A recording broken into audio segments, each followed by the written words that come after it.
It's the whole lore of the Aries and how hard we care for people that draws people into us. And I don't know if it has to do with my life path number being 11-2 that causes me to be the mediator between dueling forces constantly, and it puts me in the path of, I guess they call it the inspirational healer, which sucks because there's no way to be a healer without going through a shitload of pain. And I just really needed to get this off my chest, and it's just, do you know how hard it is for the universe to ask you to send somebody you care about far away from you? Do you know what it's like to see a timeline that ends in someone's death? I don't make those calculations out of nowhere. Those are made from decades of people watching and decades of shifting through past lives and future timelines, playing with tarot cards, and a lifetime of just really observing people, because people think Aries are oblivious, and we're not. We pretty much, for every mistake we make, we rarely make the same mistake twice. And that is because we are very observant of the cause and effect of every mistake that we make. But when you're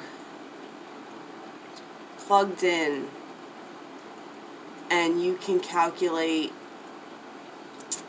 and get premonitions on timelines, it can be very hard, because you are not allowed to give all the information. It's part of the package deal. That's the whole Cassandra's curse.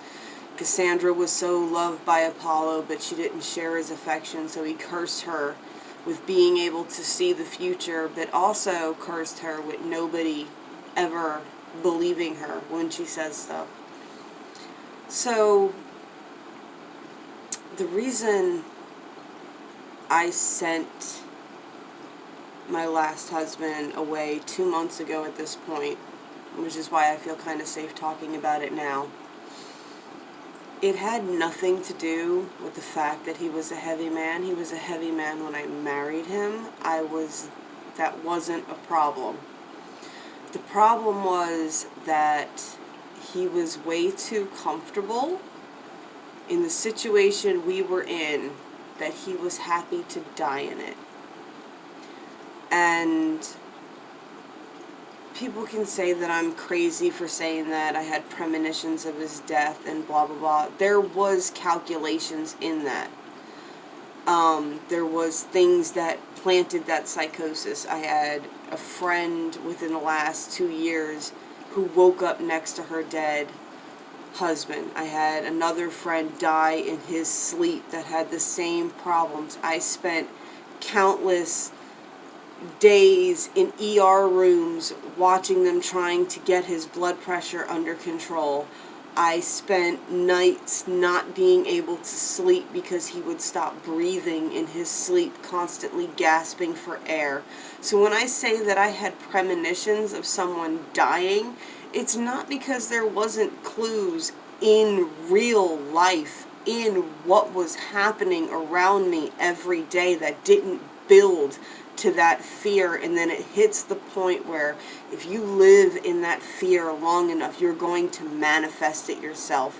And the moment I realized that I was on the train that he was manifesting for the fucking timeline that he had fucking built for himself, of dying this 9-to-5 job and killing himself in sacrifice to a fucking family, is when I realized that it didn't matter anymore how much I loved this person. My love was never going to be enough to activate this person. You cannot activate someone else. You can activate yourself, And what comes down to is sooner or later, you will raise to a frequency that they do not contribute with, and you will be forced to make a decision. And at that point, you can decide to revert back, to go ahead and take a step back and be comfortable with watching someone destroy themselves, or you can decide then and there that you are manifesting this self-fulfilling prophecy this person has for themselves, and you are helping them do this, and you can step back and say no. No. I promised you a lot of fucking things on the other side, and I promised a lot of things in my soul contracts, but I never promised to just sit back and watch people destroy themselves. So if you ever hit a point where an Aries ghosts you, or an Aries pushes you out, know at that point that you truly broke their heart. Because we are unable to stop loving people. We mess up and we say a lot of horrible shit, and we push people away a lot, and what hurts us most is people destroying themselves. We're a very active sign. Even in my own manifestations and my own magic have always been very kind of self-centered. It has been a lot of healing. I was in a lot of pain for a very, very long time. I've told before about the car accidents that I've been in, and the degenerative disc disease, and the degenerative discs in my neck that cause a lot of nerve pain. I don't like dwelling on it or talking about it because it just makes it hurt more. So I don't, and I push past that pain, and I have gotten myself back to where I can walk and I can do these things without a walker or a cane. And I did that by changing my energy, by changing my frequency, by changing this mindset of everything's just going to be pain until you die, into my brain and my energy is an algorithm that I can adjust to a frequency that I want and manifest the shit that I want in my life. And I hit a certain point where everything I was manifesting collapsed onto the timeline that I was on, and it was made very clear to me that, yeah, you're going to get all these things that you're manifesting, but it's not going to be until you're done watching this person die. Or you can send this person away now. You can send them away now. You can send them to someplace they can breathe. You can send them someplace where they're surrounded by children, something they've always wanted. You can send them someplace where they're inspired and where they can try, and where they will be immersed into a life that they know for a fact they do not want, and it will piss them off enough to fucking make the changes that they need to change in order to change that early death timeline. But the cost to you will be giving them up completely. And you guys can sit there and say that that's not a fucking act of love. That is the ultimate sacrifice you can make for somebody, is to turn around and say that I don't care what it means to me, my financial situation, or anything that I have going on. What matters to me most is you're gonna fucking live longer than you would if you would have stayed here struggling to breathe every night. So for all those people who think I had some kind of ill intention, or my mind was someplace else, my mind was someplace else. I won't lie on that. My mind was on connections in other fucking areas. But it's not what you think it is. It never was. You can't figure out other people's perspective from eavesdropping on half conversations that you don't understand.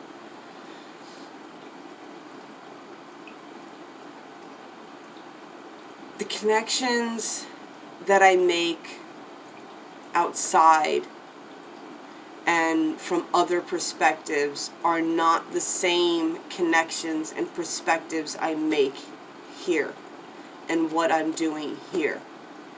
But there is a great misconception that Aries don't know what they're doing. When they do the crazy shit they do, we're aware. Oh, we're aware.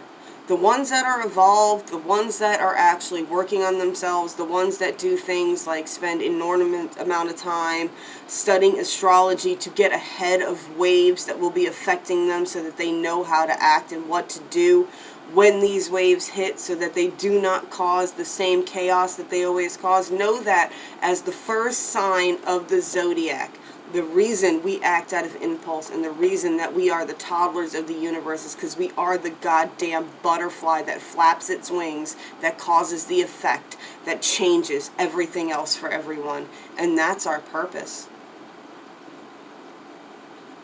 Our purpose is to be chaos. Your purpose is to learn to be controlled chaos. And to learn yourself enough to master the aspects of yourself so that you can cause, if you're going to knock the dominoes over,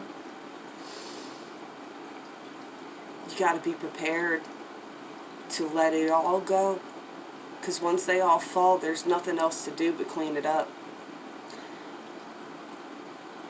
But for that ride, for that few minutes while they're falling, and while they're making that giant, beautiful pattern that everybody watches as it spirals at it, what seems spiraling out of control turns into a mosaic beneath them.